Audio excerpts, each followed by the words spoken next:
Ready start.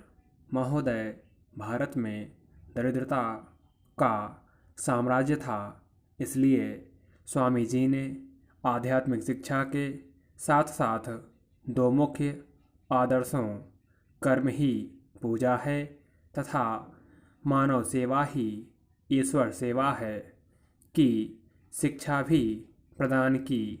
Swami ji ने विश्व भ्रमण करके देख लिया था कि नई मानवता कितनी उच्छाल एवं बलवती है। स्वामी जी बार बार कहा करते थे कि भारत का कल्याण शक्ति की साधना में है। वे उस प्रकार के सुधारक और संत थे जिसकी अनुभूति में पुराने धर्म नवीन रूप ग्रहण करते हैं। सच्ची ईशोपासना यह है कि हमें अपने मानव बंधुओं की सेवा में समर्पित कर देना चाहिए। स्वामी जी ने मानवता को सर्वोपरि माना है। उन्होंने संपूर्ण विश्व को एक परिवार के समान प्रस्तुत किया। शिकागो के सर्वधर्म सम्मेलन में सभा को संबोधित करते हुए कहा, मेरे अमेरिका के भाइयों और बहनों, स्वामी जी का संदेश था कि आपस में मिलजुल कर रहो और इसी भारतीय एकता के महत्व को स्वामी जी ने बड़े ही सुंदर ढंग से समझाया है। मन से एक बनो, विचार से एक बनो, मन से एक होना समाज के अस्तित्व का सार है। जीवन का धर्म आदान प्रदान है। धर्म व्यक्ति और समाज दोनों के लिए उपयोगी है। स्वामी जी ने सब धर्मों को एक समान नीति का प्रवर्तक माना है। कोई धर्म छोटा अथवा बड़ा नहीं। दोष किसी धर्म में नहीं, अपितु धर्म के गलत विश्लेषण में है।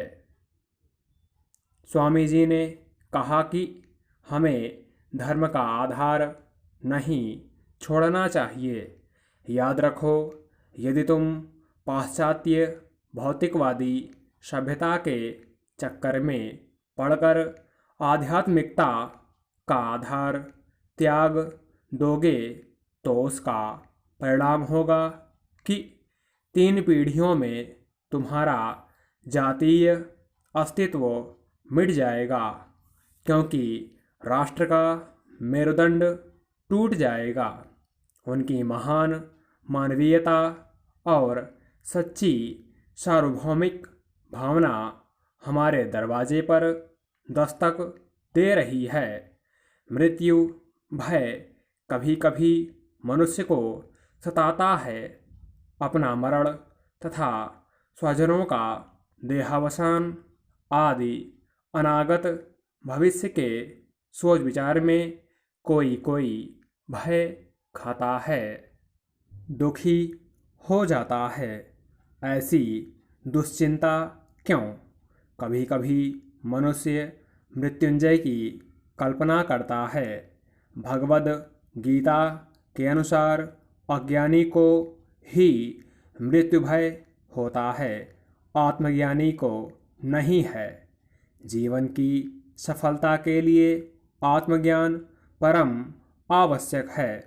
आत्मज्ञानी का मन सुदृढ़ हो जाता है, उसे मृत्यु भय नहीं होता है।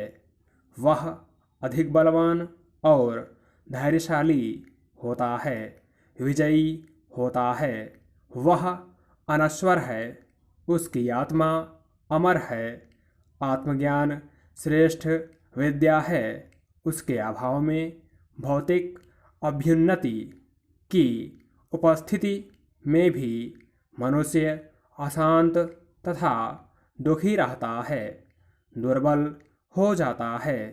अतः इस वैज्ञानिक युग में आत्मज्ञान की आवश्यकता प्रत्येक स्त्री पुरुष को अनिवार्य है।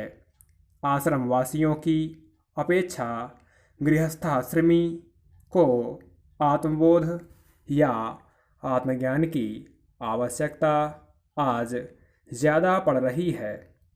आत्मज्ञानी के चेहरे पर शांति एवं चैतन्य विद्यमान है। मानव के शरीर में एक ऐसी शक्ति विशेष है जिसे किसी भौतिक उपकरण द्वारा जाना नहीं जा सकता। स्टॉप।